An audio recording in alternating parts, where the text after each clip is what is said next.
자, 이번에는 뭘 해볼 거냐면 지금 여러분들이 우리가 서블릿을 이용해 가지고 ASML 코드를 이런 식으로 적었는데, 자, 지금 문제점이 뭐냐면 ASML 구조가 한눈에 들어오지 않는다라는 거예요. 제가 아까 여러분들한테 뭐라 말씀드렸냐면 이 서블릿이라는 거는 결국에는 뭐다? 얘는 ASML 생성기다라고 말씀을 드렸어요. 근데 ASML 생성기는 맞는데 이런 식으로 ASML을 생성하다 보니까 눈에 뭐예요? 잘 안 들어온다라는 지금 단점이 있다라는 거죠. 자, 실제로 여러분들이 이 코드만 봐서는 얘가 도대체 뭘 완성시킬 건지를 알 수 있다 없다? 없습니다.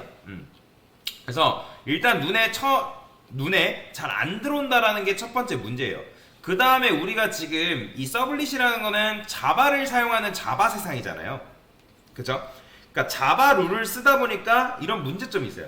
우리가 보통 ASML이라는 걸 쓰게 되면 어떻게 쓰게 되냐면, 자, 제가 보여드릴게요. 자, ASML이라는 거는 어떻게 쓰면 되냐면, 제가 div라는 걸 하나 썼다고 그냥 가정을 해볼게요. 이런 엘리먼트가 있는데 여기다가 클래스라는 이름을 이렇게 부여할 수 있군요.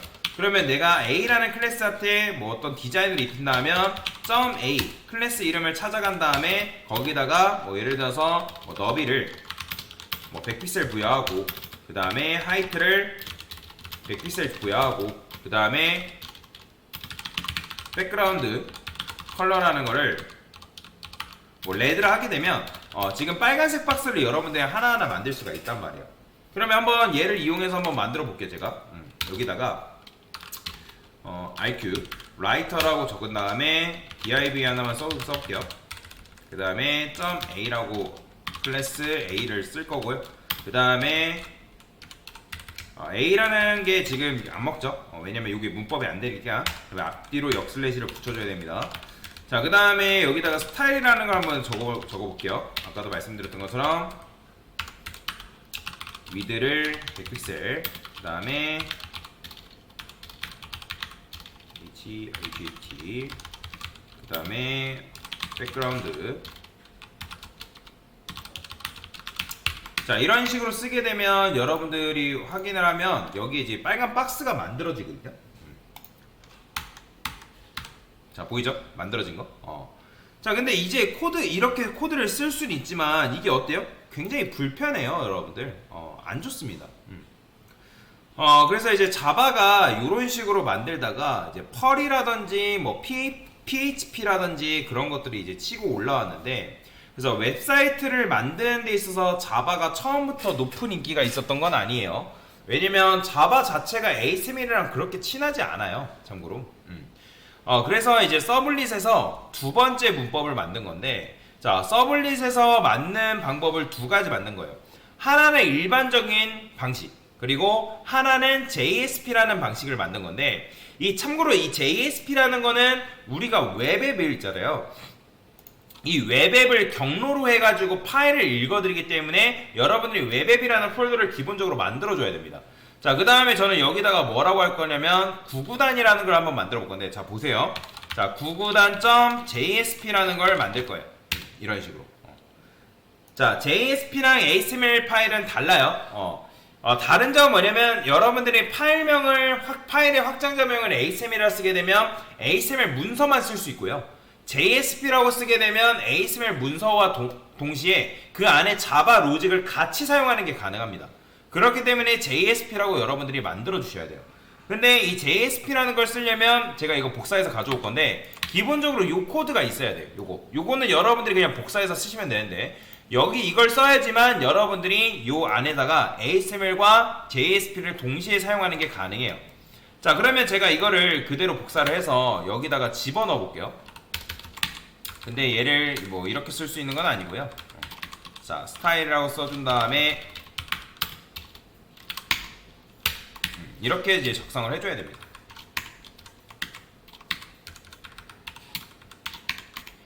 JSP에는 참고로 이제 ASML 태그도 같이 적용이 돼요. 그러게 되면 여러분들이 여기다가 뭐 div 탭 쓴 다음에 여기다 이런 식으로 쓰는 게 가능해요. 근데 이거 원래는 이게 안 됐거든요. 지금 학원 컴퓨터는 여러분들 자바 버전이 9버전이라서 이게 안 될 수 있어요. 그래서 그거는 제가 다음 주에 최신 버전으로 설치해달라고 요청을 드리겠습니다. 그래서 원래는 여러분 여기 div 탭 해가지고 이거 쓰는 게 안 됐어요, JSP는. 그래서 근데 요번에 이게 되네요. 저도 몰랐어요. 자, 여튼 이런 식으로 지금 이제 코드를 작성할 수 있는데, 그러면 우리가 지금 요렇게 썼을 때 얘를 불러내는 방법은 어떻게 불러내냐면, 뒤에다가 여러분들이 구구단.jsp라고 붙여줘야 돼요. 구구단.jsp 확장자명을 이렇게 붙여줘야지만 여러분 이거를 불러올 수 있어요. 보이죠? 빨간 박스가 이렇게 나오는 거. 자, 그래서 이게 어떤 형태로 지금 변환이 된 거냐면, 여러분들이 자바 코드를 쓴다고 아니면 요 코 있죠? 요거? 요 코드가 지금 현재 요 코드로 변환되는 거예요. 이렇게 쓰면. 이해가 좀 되시나요? 자, 요거를 근데 아까도 말씀드렸지만 JSP에서 사용한다 하면 이거를 이제 여러분들 큰 따옴표를 3개를 쓰게 되면 요 안에다가 내용물을 조금 더 복잡하게 쓸 수가 있거든요. 그러면 여기다가 이제는 이렇게 쓰는 게 가능합니다. 이제 이렇게 써볼게요.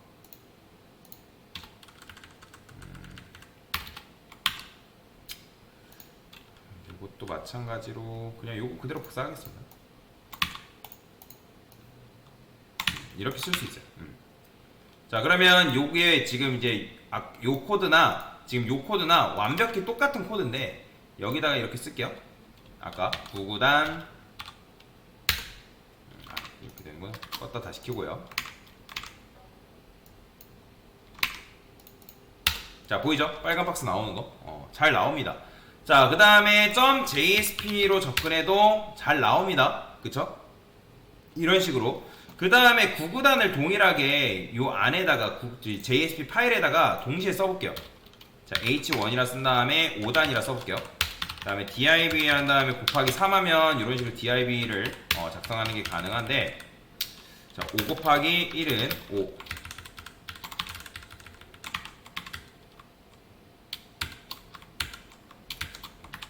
이게 안 되는구나. 자, 5, 2, 5, 3, 5, 20, 15 이렇게 썼어요. 자, 그러면 여러분들이 이제 F4 누르면 이런 식으로 자연스럽게 반영이 되죠. 자, 잘 먹습니다. 근데 아까도 말씀드렸죠. 이렇게 하면 굳이 HTML 쓰는 거랑 그냥 JSP 해가지고 쓰는 거랑, 그러니까 서블리 페이지에서 받아오는 거랑 뭐가 달라요? 다른 게 없잖아요. 근데 아까 말씀드렸죠. 여기다가 여러분 .jsp라 쓰는 순간 여기다가 자바 로직을 중간중간에 넣을 수 있다고. 그러니까 HTML로만 해서는 이제 예를 들어서 3단으로 이걸 고치려면 여기를 5를 3으로 고친다 해가지고 3단이 반영되는 건 아니잖아요. 그렇죠? 그러면 여기다가 여러분들이 꺽쇠한 다음에 퍼센트 쓰고 퍼센트 꺽쇠를 쓰게 되면 요 안에는 여러분들이 뭘 쓸 수 있냐면 자바 로직을 쓸 수 있어요. 자, 이거는 뭐냐면 자바 룰의 시작이에요. 즉 이 안에는 내가 자바 코드를 작성하겠다. 그러면 여기다가 int 단위라 쓴 다음에 이렇게 쓰는 게 가능하다고요. 그 다음에 여기다가 h1 한 다음에 자바 로직을 같이 사용하는 게 가능하거든요. 변수를 지금 선언했잖아요. 그러면 그 변수를 어떻게 가져오냐? 자, 이런 식으로 여러분들이 가져오는 게 가능합니다. 자, 그러면 여러분들 요렇게 쓴 게 9단으로 치환이 돼요. 한번 볼까요? 자, 보이시나요? 9단 나오는 거. 그죠? 자, 이걸 제가 8로 써볼게요. 8 쓰면 어떻게 됐어요? 8단으로 이렇게 치환이 됩니다. 그러니까 치환문이 그냥 이렇게 생겼어요. 자, 그러면 이걸 이용해서 어떻게 쓸 수 있어요? 자, 이렇게 쓸 수 있겠죠? 자, 1도 마찬가지예요. 일단 1은 이렇게 쓰고, 그러면 얘는 어떻게 쓰죠? 단 곱하기 1 이렇게 쓰겠죠? 단 곱하기 2, 3. 자, 쓰게 되면 이런 식으로 8단이 반영이 되는 걸 볼 수 있고, 요걸 여러분 3으로 쓰게 되면 3단이 반영이 되겠죠. 이렇게, 그쵸? 자, 그러면 이제 요 안쪽이 결국에는 자바 세상인 건데, 이거를 여러분들 반복문을 이용해서 코드를 작성하는 것도 가능합니다. 자, 여기는 이제 자바 세상이라고 말씀드렸죠. 자, 폼은 쓰겠습니다. 자동 완성이 안 되기 때문에 여러분들이 잘 작성해 줘야 돼요.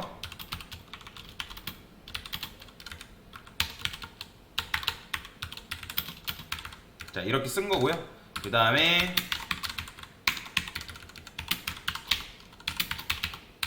이렇게 코드를 쓰면 되는 거예요. 그러면 여기는 i는 뭘로 쓰면 된다? 바로 1이 i로 바뀌어지는 거죠. 그 다음에 얘도 마찬가지로 뭘로? i로 바뀌어지네. 이런 식으로 코드를 작성하는 게 가능합니다.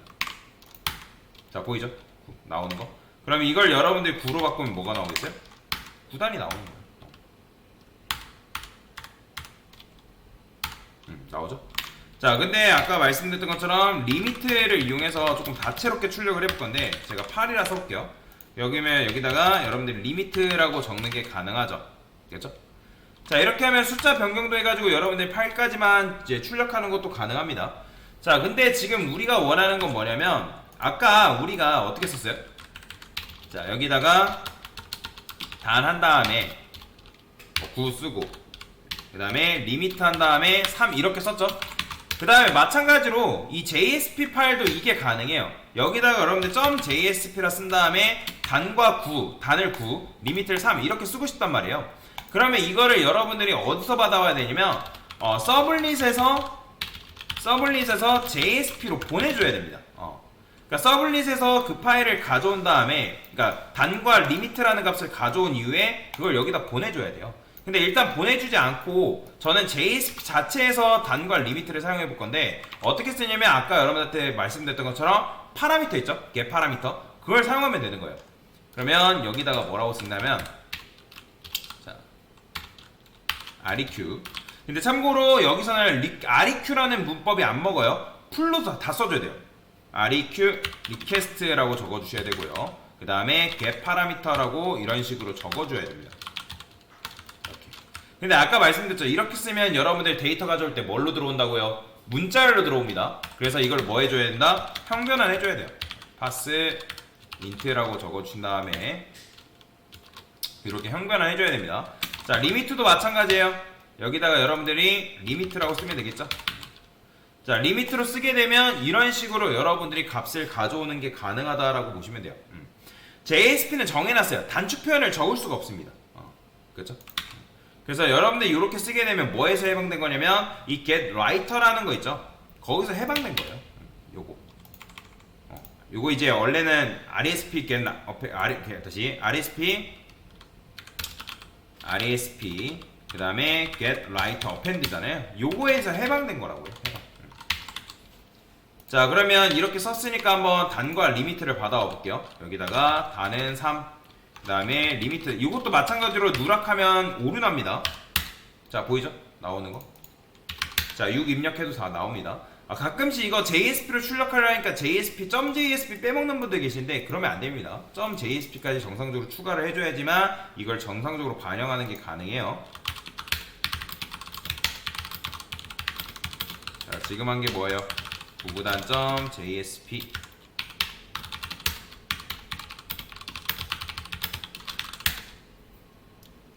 됐어요.